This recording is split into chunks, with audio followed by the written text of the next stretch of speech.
বিদ্যুৎ বিল 50 থেকে 300 ইউনিট পর্যন্ত এক রেট করতে হবে, ডিমান্ড চার্জ বন্ধ করতে হবে, মিটার ভাড়া বন্ধ করতে হবে।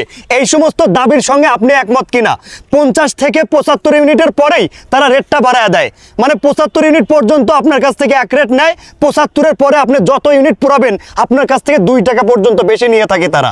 এই যে রেটটা 50 থেকে 300 ইউনিট পর্যন্ত এক রেট করতে হবে, কারণ আমরা গ্রাহক, আমাদের নিজেদের টাকায় আমরা বিদ্যুৎ পুরাই, তাহলে 75-এর উপরে পুরাইলে আমরা কেন বাড়তি দেব?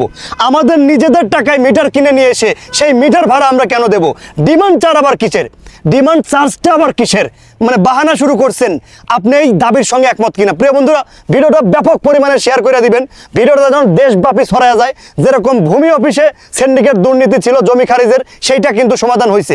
প্রিয় বন্ধুরা, ভিডিও শেয়ার করবেন, ভিডিও শেয়ার করলে কিন্তু জায়গা মতো হিট করে, আর জায়গা মতো হিট করলে কিন্তু কাজ হয়।